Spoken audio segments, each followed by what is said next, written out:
and welcome to another episode of Friday Night Knits. My name is Rachel. I am your host of this podcast channel where I like to talk about my knitting journey, my crochet journey, as well as just some of the shenanigans that I get into with my family, friends, and life. So if that's something that meets your family meets your fancy, stay tuned and listen up. So this episode shouldn't be too long.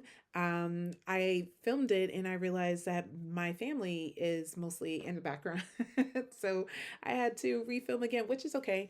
I guess that was good practice. For those of you who have tuned in previous episodes, you may notice the new look. I decided to put in some braids because it is cold. We have finally gotten our winter weather here in New England, and I am feeling it. So I definitely am a big fan of having my braids this time of year, just to keep my head a little warm as I'm navigating outside because body temperatures be fluctuating over here. But there was another reason why I decided to put braids in my hair because I needed to do something with my hands. I'm going to actually pull up my notes so that way I can say all of this clearly and eloquently. So many things have been happening in my life. Well, it feels like so many different things, but I'm probably exaggerating. But I wanted just to share as much as possible in a small amount of time that we have together this evening. So first things first, I'm going to be doing like a merge of my acquisitions and my current projects and my one finished objects because believe it or not, they all are connected to each other. It's all part of the tail. So the tail starts with the Arctic Light sweater. The Arctic Light sweater is a pattern by Veronika Lindberg. It is a worsted weight pattern, but you can also use DK weight yarn and hold mohair with it. It is definitely a pattern that I've had my eye on for a significant period of time, and for whatever reason have not cast on. I bought multiple sweater quantities of yarn in order to make the particular pattern. Have gone back and forth about what color I want, whether I wanted it to be white or if I wanted it to be gray or if I wanted it to be red, pink. Like so many different variations have been thought about for this particular sweater. And I finally came to a conclusion that I'm going to stick to a white sweater and I'm going to use the Sari alpaca yarn I had in my collection. So I have this beautiful Sari alpaca yarn. I'm actually going to roll over and try to bring it up. So I had two different Sari alpacas. One I got from Sonder Yarn. It's this beautiful white Sari alpaca. Its colors. Let me see if I can find. See, I caked it all up, and I think I'm out of. Yeah, I have it all caked up. So I don't have the original tag, but I believe there's a little over 400 yards of yarn with the Sari. It's 100% alpaca brush Sari. Beautiful, super soft, outstanding. It's about $32 a skein. Though I did purchase it for 28, but when you add taxes and whatnot, it becomes to about $32. Highly recommend it. The yardage is great. The quality of the yarn is great. Love it. The other Suri alpaca I had in my collection I had planned to use for the Arctic Light is La Bene Ame's hand-dyed yarn. This particular colorway is called, this is a Como yarn, and the colorway is Driftwood Graffiti. Now, for this one, it's 74% baby Suri alpaca, 26% mulberry silk, which is about the same quantity for this one. I believe this is 75-25, whereas this is 74-26. For this particular halo, well, not halo, of skein of yarn, is you get 328 yards of it. So it's definitely pretty substantial, but it's very expensive. This skein of yarn, when I originally purchased it, was $38 a skein. It's gone up in price. So the Arctic Light, as I mentioned before, been on my queue to make. Decided while I was in New York to cast it on, as I shared with you in the last episode. I made a collar and had started the body of it, was trucking along, having a good time. Couldn't really see what I was doing because of lighting and whatnot, but it was all good. I was going to keep moving along. And unfortunately, I made a few mistakes. And I didn't realize I made a few mistakes until after I purchased additional yarn to finish the sweater. So it's not that I had got to a point to finish the sweater. I just realized by the point where I was at, I knew I was committed to the project, or at least I thought. And because I thought I was committed to the project, that I should just go ahead and buy the rest of the yarn I need so I can just continue working on it. So I spent way too much time in my room trying to find an alternative, less expensive way to finish this particular pattern. I was actually looking at the Drops alpaca, their brush alpaca. I was also looking at other least expensive yarn because my goal was to finish or do this entire sweater without buying any yarn.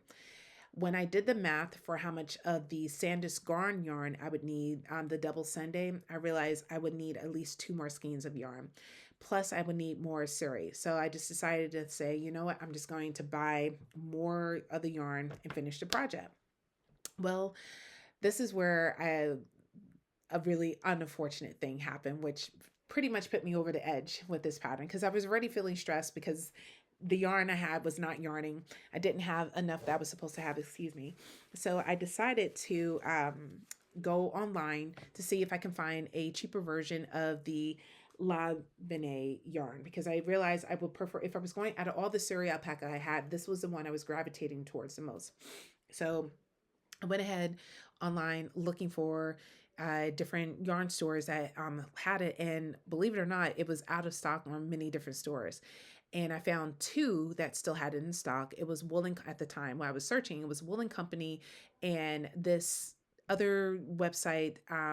Unfortunately, I don't want to bring up the name of the website because it steals your information the instant you go into their website. So I'm apologize. I don't have the name shared with you.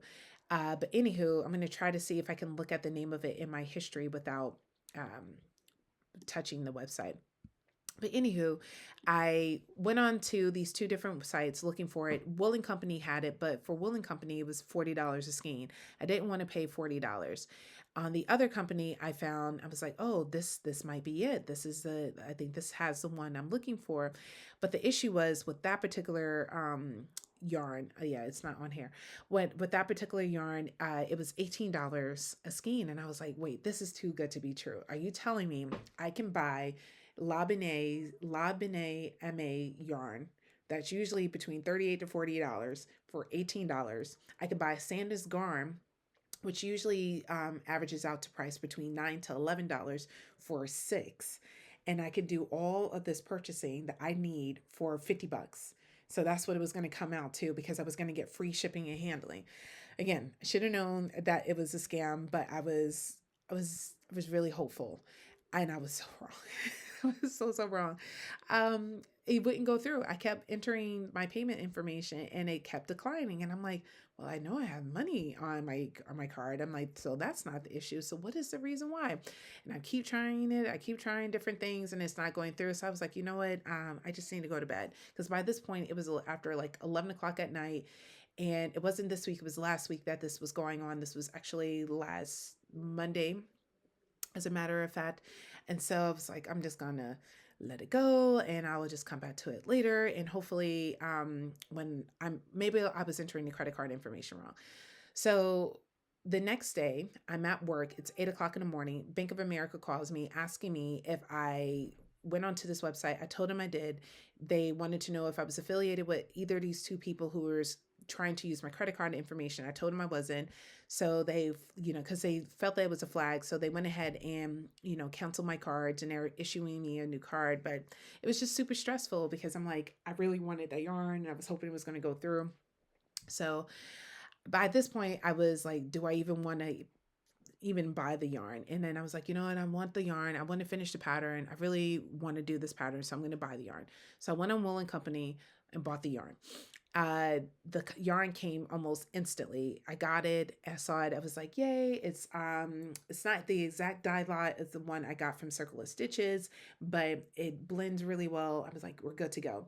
I'm just sitting and I was ready to do my helical knitting. I actually caked up one of the skeins of yarn that I got from Woolen Company. I had the cake of yarn that I already had at home that I got from Circle of Stitches for my Sari alpaca. I had my Sandus Garn. I had my bucket bag. I was ready, right? So I'm sitting here knitting away, and I'm looking at it. I'm like, that doesn't quite look like the raglan increase is supposed to, but maybe I'm overthinking it. So I'm just knitting and knitting. And then I realized I did 2 knit stitches when I was supposed to do purl. So I went back and I fixed it. And then I was coming across, I realized I was 1 stitch short. I was like, well, how did that happen? Did I drop a stitch? So I'm like looking and searching, couldn't figure out where I dropped the stitch. So I went ahead and added a stitch, thinking maybe I miscounted. I'm knitting and knitting away. I realized I moved my stitch marker 2 stitches over. And so I'm knitting away off on an off count. So I'm knitting and purling when I should have been purling and knitting, so to speak. So that was 3 mistakes I had caught in a row. And I had 2 options: frog, where I had realized I made a mistake, and go back. So I'm like, okay, I'm just going to go back and try it over again with this round. Then when I was starting the round over again, I realized I had made a mistake 2 rounds previously, and that was the reason why my moss stitch was off. So I'm like, okay, I'll just ladder down and fix it. So I ladder down and I fixed it, got it back on my needles, and I'm trying again. Then I realized I did something wrong with the eyelet.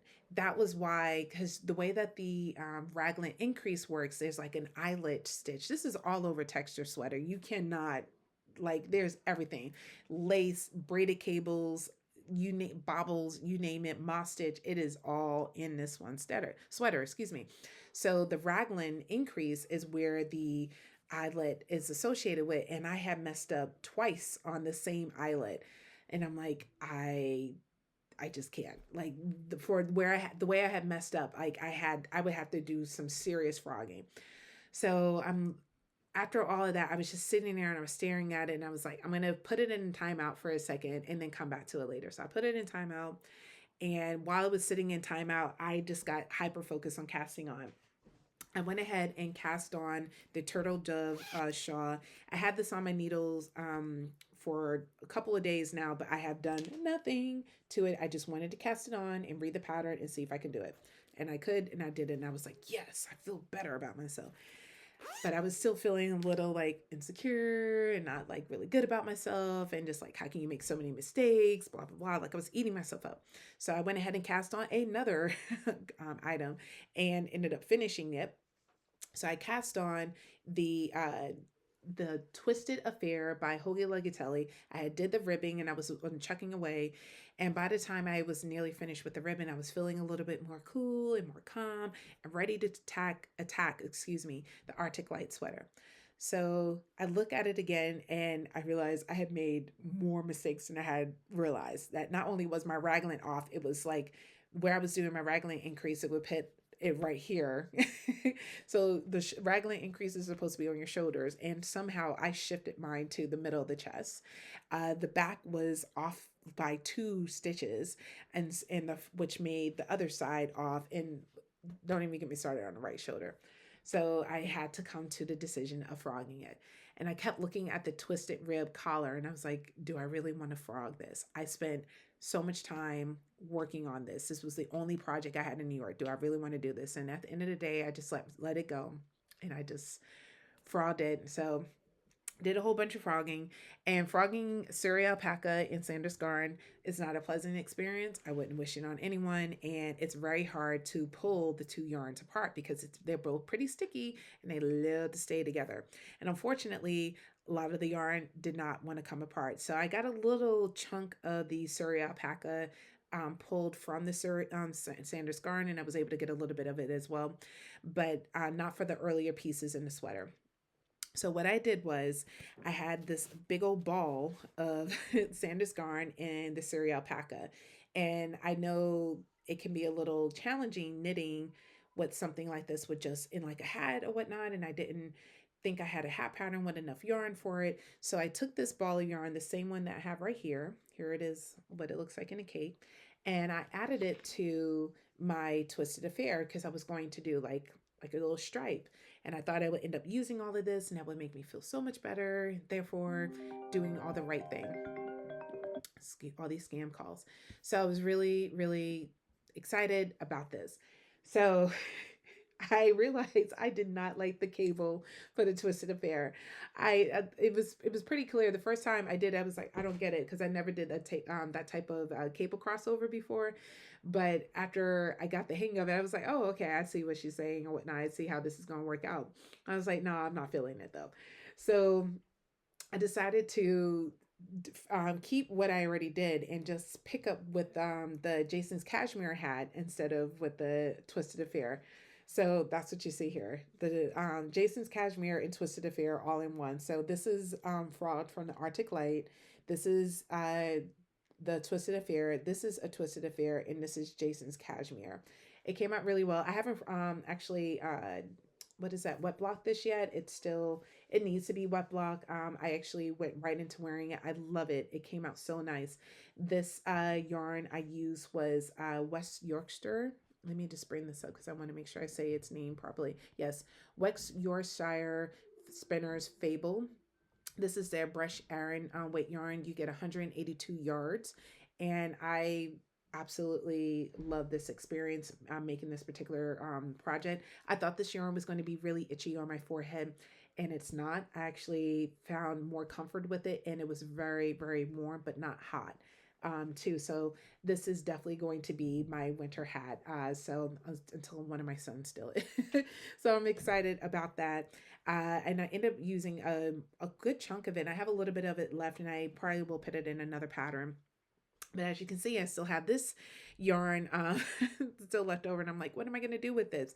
So this is, again, pulled from my Arctic Light sweater when I frauded, and I'm now going to use it in my Throwover by Andrea Mowry. This is going to be my first colorwork sweater for 2025. And I've been talking about making this sweater for a really long time, but I'm now actually going to do it. I'm going to use some yarn that was gifted to me by one of my friends. She was on a school field trip in Germany with her students, and she went to a yarn store, saw this yarn, she thought of me, and she decided to send it to me as a Christmas present, which I'm so grateful to her for. This is Wool Addicts by Lang Yarns. It's about, let's see, it's considered to be how many yards of yarn? It's a 50 grams for every 100 meters. It is 88% merino and 12% nylon. It's very soft, and as you can see, it's a chain knit yarn. So I think it will pair well with the blue sky fiber yarn that I have caked up. I have multiple skeins of it caked up. The two colors I think are going to go really well together, coupled with this one too. I need one more color for this particular pattern, and I have this beautiful sky blue yarn that I used in my other sweater, my artist shawl. And so these three colors definitely are very reminiscent of that particular pattern. But this will just be the sweater version of it. And I can also use like a green, like a really light green, or even a gray, if I'm feeling it's looking too much like the shawl. But I love that shawl, and I'm like, what's wrong with having a sweater for it that looks in terms of like similar colorway with it? I think it's going to be really pretty, and you got what looks pretty, you're just going to go with it. I did, however, pick up some yarn. So as you can see, I made a decision to do something with that yarn. I got that fraud from the Arctic Light, but I was still feeling kind of frustrated with myself about the scamming situation, as well as the extra yarn that I now have and didn't know what to do with at the time. And for me, whenever I purchase yarn, I'd like to have an idea in mind what I'm going to do with the yarn. So I was definitely feeling a little frustrated with myself. So I became a little bit more diligent or focused on making this particular sock, and made some actually pretty solid progress with this. The yarn for this particular sock is made by Geek Tasket. It's a hand-dyed yarn company that was introduced when I was at Indian Tangle this October. It's a very pretty multicolor colorway. There's some green and yellow and orange and red and pink and purple. And so I like it, in blue, obviously. And I like it. And I'm using Summer Lee's sock project book. She has a pattern in here. Which one am I using? Oh, this pattern that I'm using is called the Basic Sock Number 3, the For Afterthought Heel. And so what she requires you to do is to do a folded cuff. And then after you are successful at doing a folded cuff, you just indicate where you want the afterthought heel, and she requires you to do waste yarn in it, but I decided not to do any waste yarn for this one as well.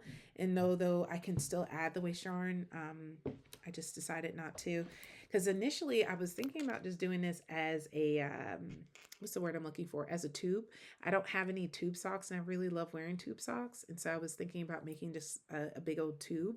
But I don't know, I'm still on my fence about it. So what I'm going to do is knit the entire sock to the length I need it to be, and then I will try on the sock, and if it's too bunched up at the top of my ankle, then I'll go ahead and add the afterthought heel, and if it fits the way I want it to be, then I'll keep it, and I'm going to block it as well, so that way I can really make an informed decision. So I'm going to do that for one sock as well, and if it works well with this one, then I'll go ahead and cast on the second one. So in addition to working on the socks, I to kind of take my mind off of the fiasco with the Arctic Light and being scammed and finishing my beautiful hat. As I mentioned before, there's quite a few women at my job and a few men at my job who are expanding their families, and I'm in the guru of making babies blanket. So one of the young women is having her and her significant other having a lovely baby girl, and she wanted purple in hers, but not like overly purple. So this was the compromise. I sent her a picture of the colorway, and she said she likes it. So we're coming along. I decided to start decreasing here at the top, so you can see. So I'm starting to flatten out, and it's a pretty wide square so far, and I'm just going to keep going along. I bought this yarn from Michaels. So let me tell you about Michaels in Porter Square, Cambridge. I was out with my knitting buddies. We were having a lovely dinner, and I was like, well, I got to head out because I need to pop out to Michael's to see if they had any purple yarn that's a little bit more babyish, baby friendly, because I had purple yarn at home, but I didn't really feel it was like good baby yarn. And they're like, well, there's a Michael's here in Cambridge. You just want to go to that one? And I was like, well, sure. So I never really had positive Michael's experience. The one in Danvers, it's nice, but it's not like my go-to Michael's. Neither is the one in Milton. I believe that's the one. I think it's Milton, Massachusetts. Both of them have, it's not Michael's in that one. That's a Joann's. So those big box stores, they have a variety of different yarns, but I know that the one that was closest to my home, quite often it looked like it was 4 seconds from going out of business. And unfortunately, it actually went out of business. So while I was driving to this, I didn't have high hopes that it was going to be a positive experience, because usually, especially in a city, when you're in those craft stores or big box stores like Target or whatnot, it's not the same selection as you would get in the more suburban areas. And I was so wrong. When I went in there, it was huge. First of all, they built this Michael's like underground, so you had to go down a long flight of stairs. And then when you come in, and it had a huge display of a variety of different crafts, like you name a craft, they had it there, from fabric to beading to painting. So it was definitely a great selection of crafts, but it didn't feel like I don't know, over commercialized, if that makes sense. It definitely felt like you can put your own little personal anecdote on things. So they had a lot of like you do DIY type of things. And then as you go around the store, they had 6 aisles of yarn. And I was really quite surprised by that, because the other Michaels I have went to, as well as Joann's, I'm lucky if I get 3 aisles, but 6 different aisles of 6 different types of yarn. And I'm not talking about like little short aisles. I'm talking about full on aisles with the back wall as well as the clearance. Because like in the middle of some of those aisles, they have like a little clearance section. They also have that too. So they were having a monster sale because it's a holiday season, and it's pretty normal for these stores to have that. And I was able to get so much yarn and other items for just $100. And I mean a lot. Now, granted, I will admit that my purchases I'm going to share with you, most of them are made with some form of acrylic, and I know that people have their feelings about it, but I am very happy with my decision, and that is that. One of my purchases that was an unexpected was this Wool Ease Air yarn by Lion Brand. This is 100 grams of 218 yards, which I was surprised by the yardage because this is considered super bulky. And I was also surprised by how soft this was. This is 74% acrylic and 13% wool and 13% polyester. And the colorway that I chose, you're going to see a theme here, is the color Purple Haze. And I saw this, I'm like, oh, I have to get it. And I'm not too sure what I'm going to do with it. I most likely will go back and buy a few more skeins with it because I can totally see it going into another Berlin scarf because I really am enjoying knitting the one that I'm knitting right now. So I purchased this one. So I was really excited about that. And then while I was there, as I mentioned, the baby's blanket, this is where I ended up buying the yarn from because I'd never seen this particular colorway. I've used Karen's Big Cake yarn before to make a baby's blanket. I did a rainbow color before. In my previous videos, I've talked about it and it came out really nice. I really like the twist on this particular yarn. It's perfect for crocheting blankets. If I were to recommend an ombre yarn to crochet with a baby's blanket, this would be my recommendation. You get a beautiful yardage of yarn. This one is a medium 4. You get 603 yards of yarn for 300 grams. And you use between 5 millimeter, or if you want to go higher, you can as well. For me, I am doing this in a 5.5, the crochet blanket. This is a 5.5 Susan Bates.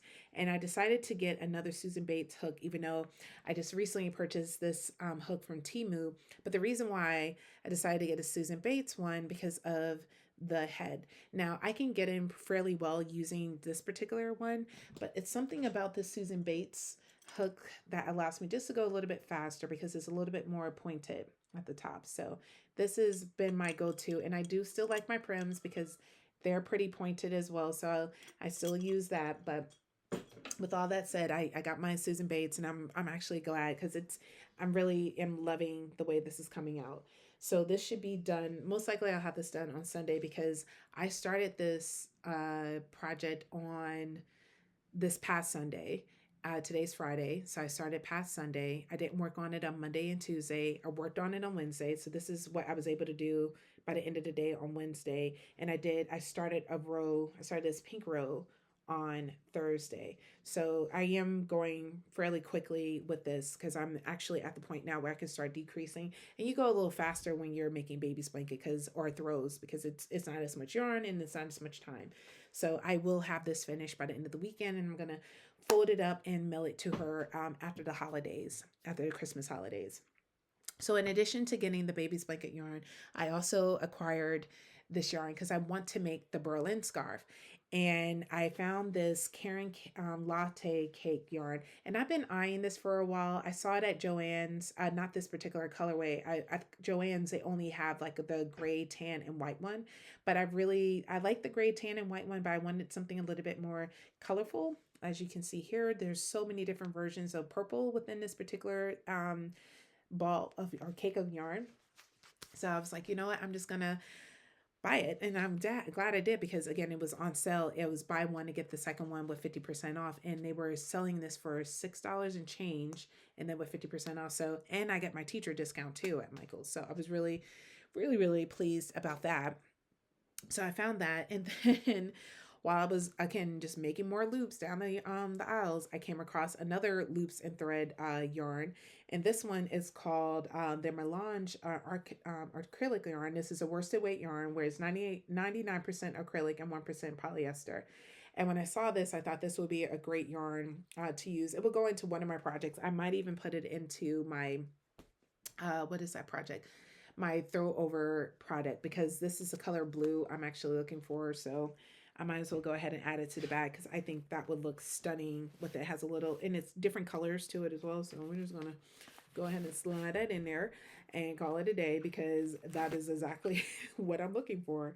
Bam. I'm so glad when things work out the way it's supposed to. And what it makes me excited about that particular sweater, not to go to sidetrack, is that there's going to be different fibers of yarn. They don't have the same texture. So I like how it really does something to a garment whenever you use different type of fibers within the same one. I found it to be really, I don't know, I like the uniqueness of it because my Arctic, my artist shawl. I have different wools in it. I have a mohair. I have a superwash. I also have a non superwash. I have a polyworth wool in there as well. And I just love the different textures it gives the garment. And I'm hoping the same thing will happen with the throwover. So, in addition to those yarn acquisitions, my final acquisition at Michael's, because like I said, I was in shock with how much yarn or the selection of yarn there. I've been to other Michaels before. Again, I want to emphasize this. This is not my first time going to Michaels. It's just I'd never been to one where it had such a variety of different yarns there that I could actually purchase and use that didn't look like it was 4 seconds from being thrown out. And the final one I came across was this flex yarn by Loops and Thread, another one. This is 355 yards, about 185 grams. This is also a worsted weight. It's 79% acrylic and 21% polyester. And for this one, because it has a loose twist, I most likely will either use this in a hat, or I might even use this in another baby's blanket if necessary for someone. But I saw it and I just really wanted to give it a whirl. So I'm glad I did, because I think it's going to do something cute in my life. I don't think I have any other acquisitions other than the ones I gifted myself for the holidays, although I guess this can also be considered a gift. But I did go on to Pearl Soho. They were having another after Black Friday sale. And so I was able to purchase a cone of worsted weight yarn for $99. And I was like, well, that's 2,000 yards of yarn for that's pretty, that's a merino wool yarn that they sell. So I bought that for myself, and I didn't unpackage it yet. And I'm just going to open it on Christmas Day, because our family, we celebrate Christmas. I'm awaiting another yarn order from Wool Warehouse, where I ordered a sweater quantity of yarn to make the storm sweater in a color red. I'm hoping to use a drops alpaca for that. And that should be arriving hopefully sometime this weekend before Christmas. And if not, it's just an after Christmas present for myself. So I'm looking forward to those two arrivals. So those are my only other two acquisitions I had, other than the yarn that was the debacle of the Arctic Light. But there is a light at the end of the tunnel with the Arctic Light, and that is my all over cable sweater. So one of the reasons why I wanted to do the Arctic Light, I have wanted to make an all over white cable sweater. I saw Knives Out, and the sweater that Chris Evans wore. I was like, that is a really nice sweater, and I would love to have a thick, chunky cable sweater. And I'm like, I wonder where there's a pattern for it. And I've seen different versions of cable sweaters, and I even seen someone make that particular sweater available for knitters to do. And for whatever reason, I didn't want to cast on that particular sweater. I just wanted an all over cable sweater. And I finally decided to cast on sweater number, here, let me show you this without showing the pattern. Sweater number 15 by my favorite knitwear. This was gifted to me by one of my peers, and I printed it out with the intention of making it. I bought it home. I saw I had the yarn for it. I was actually going to use my drop sky yarn, but decided to save that for another pattern, and it's just been sitting here. And I spent way too many hours on Saturday and Sunday and Monday trying to decide what to do about the Arctic Light and what am I going to do with all that yarn. And after going back and forth with myself and really just like giving myself the business about it, I finally just decided to say, you know what, I need to cast something on. So on December 19th, I sat at my desk here. It was early in the morning. By this point, I had came across this pattern again in my collection, and I just decided, I was like, you know what, instead of doing a full gauge swatch, I just cast on the back, because that would give me a better knowledge about whether or not I'm meeting gauge, because I like to do 4-inch, and sometimes I do the little squares for, especially with stockinette. But if it's cable or something really textured, I'd rather just cast on the sweater and then see if I'm making gauge. And if I am, I'm going to continue on. And if I'm not, I'm going to frog it and start over. And so with that one, I decided to just use the cast on as my gauge swatch. And so once I got about 3.5, almost 4 inches, I stopped just to check and see if I was making gauge. And I was making gauge under 4.5 millimeter, but I didn't like how dense. I wanted the fabric to be a little bit looser, not that quite tight. I think dense is probably a better word. So I went up to 5.5 millimeters, but I had to take the needle, the yarn, excuse me, I had to take the yarn I had on my 5 millimeters off. So because I was using my 5 millimeters to make the stellar cushion, which I've had so many problems with. I can't make up my mind about what yarn I'm going to use as my base color. Excuse me. And then I kept changing my mind about what it was. It's just been a lot of decisions that I've been struggling with that. So not making the quite the progress I'm hoping to make with it, but I'm gonna give it a try again. I have plenty of 5 millimeter needles, and so it will get done. I just need some time. I plan on working on it a little bit this over break, but this actually has captivated my attention, and this is my version of the sweater number 15. I'm doing it all in white using my Sanders Garn white yarn that I had initially planned to use for the Arctic Light. And so I'm getting my all over cable sweater because this is an all over cable sweater, and it is very simple and it's engaging. So, which kind of brings me towards what I'm going to wrap up with. With the Arctic Light, one of the reasons why it is a pattern I will make one day. I genuinely don't know where I'm going to find, when I will find the mental energy to sit and make this really beautiful, intricate, all over textured sweater, because it's just not an all over cable, it's an all over textured sweater. And I really would like to do that. But because I made the oatmeal sweater for this year, I don't really feel the inclination to make it again. Plus, I really want to try to up my game with making either an all over texture cardigan or an all over texture zipper sweater, which is why I purchased a Dagmar a zipper sweater. So it is going to be made. I have definitely plenty of worsted weight yarn or DK weight yarn I can hold with worsted with mohair to make the pattern. I just need to actually cast it on, and I don't really foresee myself doing it right at this moment. And because that particular knitwear designer, Veronika Lindberg, who makes these beautiful patterns, and I play yarn chicken because her a measurement for yarn, and I think sorry Norland, I heard the same issue with her as well. I I need an extra skein of yarn for them. So I might make the Arctic Light using the yarn I got from Pearl Soho, or I might use one of the mini DK quantities of yarn I have in my house and just make it a DK weight gauge and just go up a size because I think I will still get gauge. I'm pretty good at getting gauge with her, and because it's raglan, I can manipulate the size with a little bit more ease. I just have to pay close attention. So for me, I probably see myself making, if I'm going to make that particular sweater, I'm going to have to do it when I don't have multiple interruptions for my beautiful family.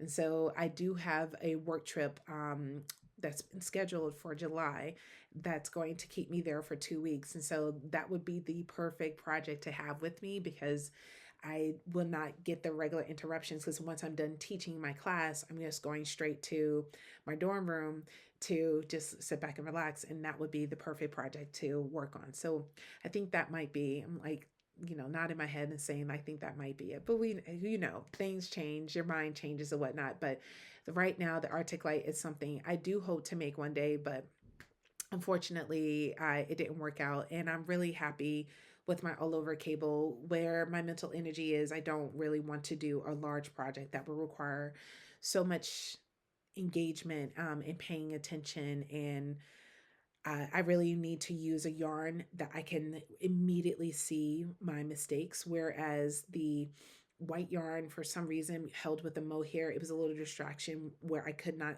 consistently see the mistakes I was making. So I'm glad that I have that figured out and that I have a plan of action I'm going to put into place moving forward.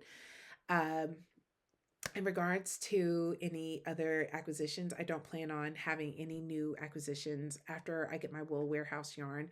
I'm honestly, I'm running out of space for my yarn. I'm using my big bag that I purchased from Black Pearl Magic to host all my mohair that's just sitting here, coupled with I have one, two, three, four bookcases full of yarn, and I have one bookcase that I dedicated for just like my projects and accessories.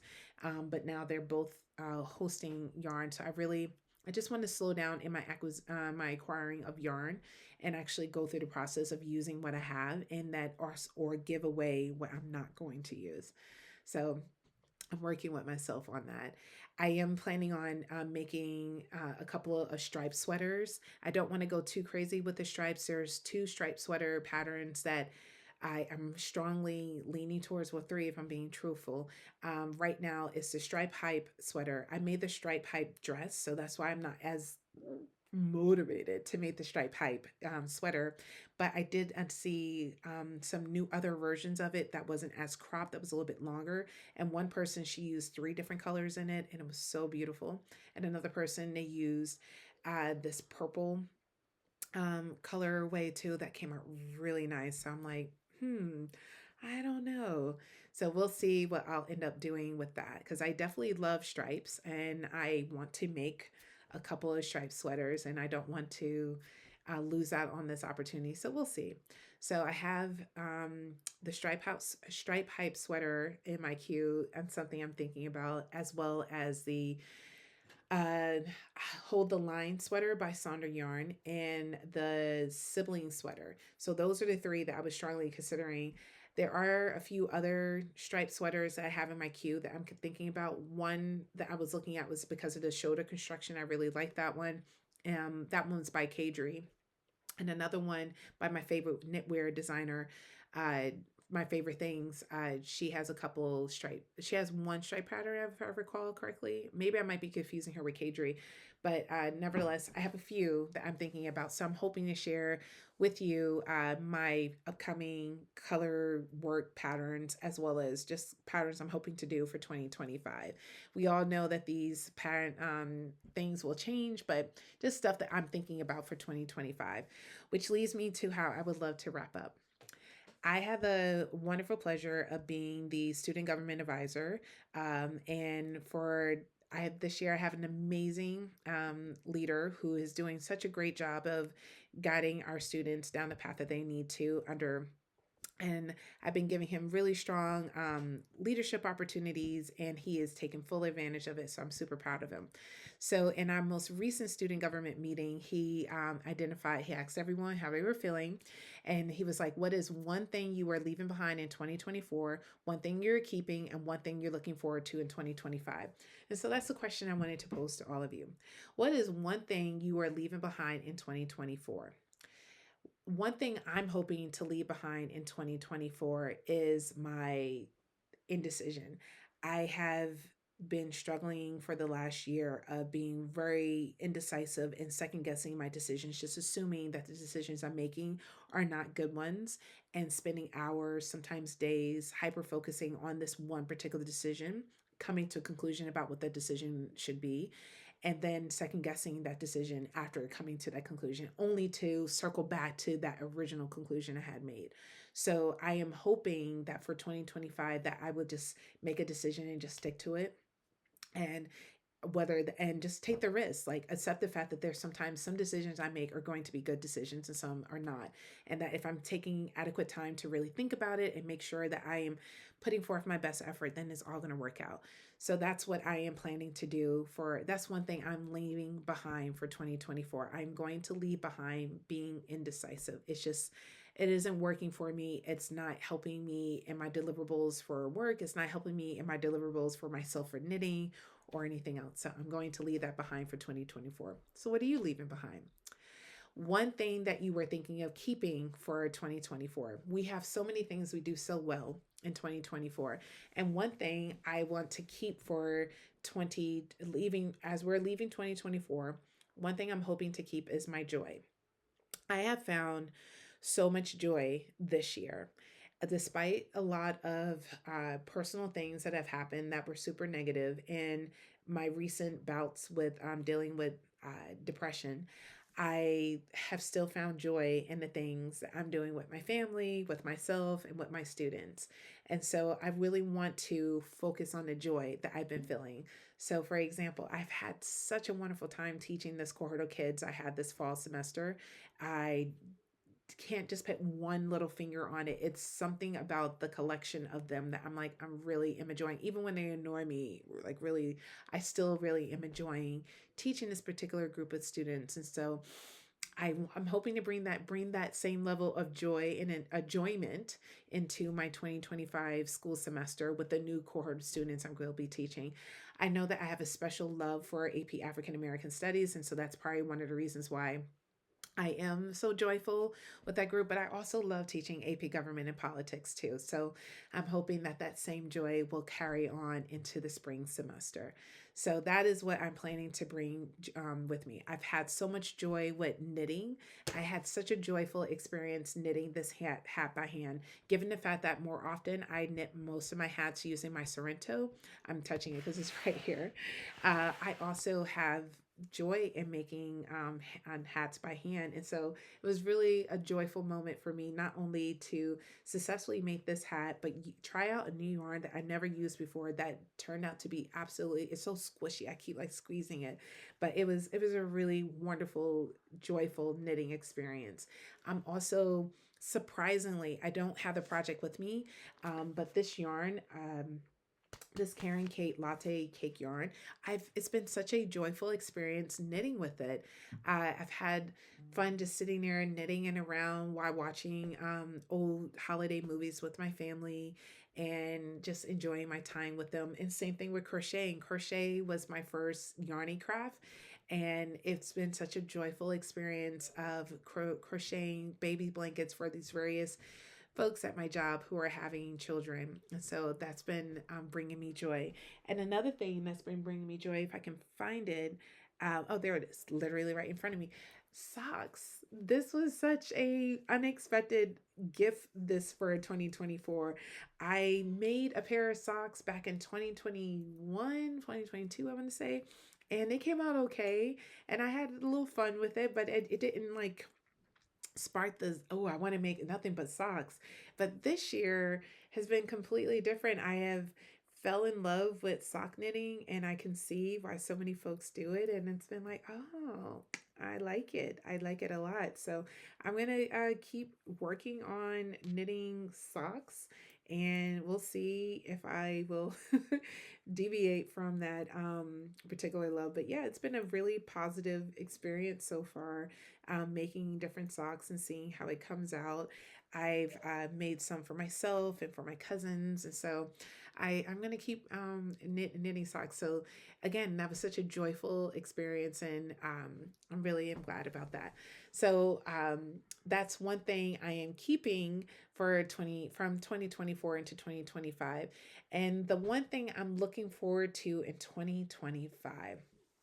Wow, that is a really great question.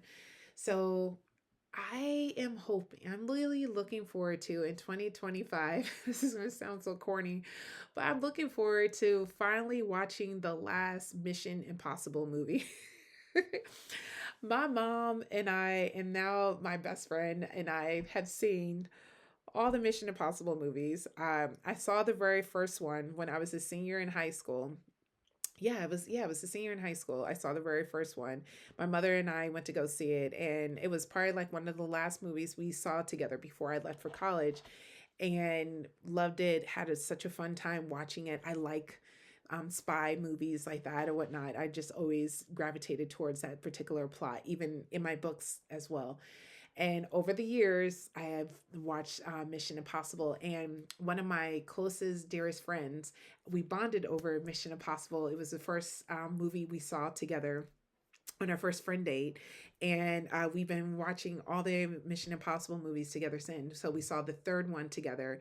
And after the third one came out, and we were both like, I think we're gonna be friends. And we've seen all the Mission Impossible movies together since then, but I'm a little tired because it's been 20 plus years. Tom Cruise, if not longer, I think 30 now, almost 30, almost 30, not quite, maybe he is 30. Dang, it's been a long time. It's been a long time because it's been over 20 years since I graduated from high school.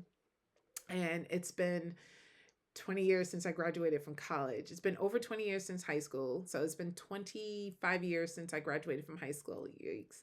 And 20 years since I graduated from college. Actually, yeah, dang. So I am just ready to say goodbye to this particular series. So I'm really excited that she and I are going to the movies to go see this in 2025. So I'm really looking forward to this, seeing this movie with her and saying goodbye to that movie franchise. So just again, I would love to hear from you all to share what is one thing you are leaving behind in 2024, one thing you are keeping, and one thing you look forward to in 2025. I also look forward to continuing to meet new folks on this particular platform and to continue to celebrate knitting and crocheting and crafting and all the various shenanigans that are happening in our lives. And I'd also wanted to say thank you so much for tuning in and joining me and sharing out my Friday night adventures in knitting and crochet. And I hope that those of you who are celebrating the holiday season will have a wonderful, restful holiday season. And if I don't get a chance to film another episode before the new year, I want to wish you a beautiful and happy 2025 new year. And so I look forward to seeing all of you again, whether it's next Friday, which is a strong, I don't know, things happen here or whatnot. So it will either be next Friday or January 3rd. I think those are the next two dates I can foresee in my future. I might have availability, but you never know. Thank you so much for tuning in. Bye.